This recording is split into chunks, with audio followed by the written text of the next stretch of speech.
Hello, colleagues at the ARP conference. Apologies for not being there in person, although actually it seems more in keeping with the spirit of this presentation for me to be coming to you remotely. Some product placement, ICMP kindly enabling my participation in the research project. Thanks very much to them. So I'm going to give a very brief and hopefully fairly quick overview of my involvement in, or my experience of my involvement in this collaboration.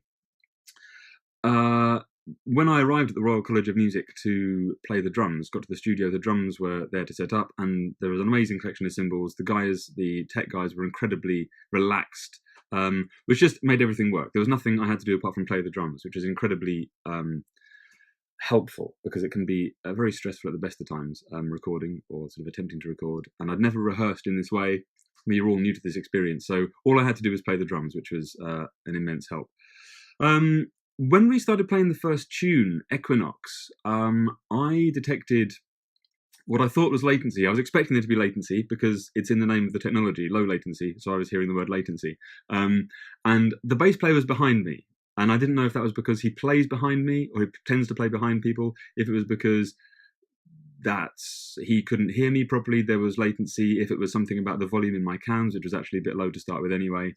I'm not quite sure what that was, but eventually we sorted that out and managed to play reasonably well. We kind of quit while we were ahead on that one, moved to another tune, what's it called? The Lion Looks Different From Here, which was the 7/4/8/4 jazz rock tune. And on this one, we more quickly established a groove. And for me, there was still a bit of an odd thing going on. I mean, the volume was better in the cans. We turned up the volume.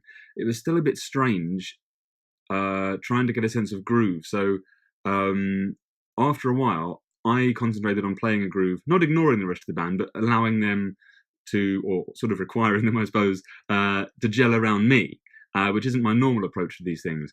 And having tried that, I then felt able, from hoping they would gel around me, finding they had, then to sort of give and take a little more as I was playing.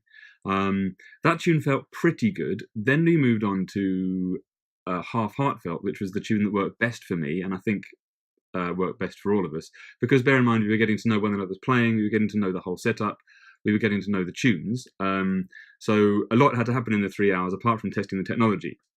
So this tune was to a click track, and that helped gel us together. That's the job of a click track, I suppose. And it seemed to groove really well. Zach had written a horrible drum part. Thank you very much for that, Zach. Which was fun to learn, fun to play. And yeah, it was great fun to feel a groove on that tune. I think we played really well. It just felt like a good performance. We performed the tune as the last sort of send-off for our 3-hour session, and it just felt good. On the feeling of the music, it all felt a little bit odd to me because I never really loved wearing headphones. And it felt the weirdest when I took the headphones off and we took a 5-minute break. The strangest thing then was there was a total disconnect from the other guys in the band. Sounds obvious, but without the headphones, the TV monitoring didn't seem to make any difference, the video monitoring. It was all of the sound was in my ears, and as soon as that was gone, there was no band connection, no ensemble. Put them back on again, and it took a while to get back into it, but the sense of ensemble I got was really all in my ears, and that was a lot of pressure on ears when I'd rather be playing the music in a room and it's all embodied and in the air around us. So anyway, my 4 minutes is nearly up. Thank you very much for listening to my video, watching my video, and I hope the rest of the presentation is at least equally interesting. Bye bye for now.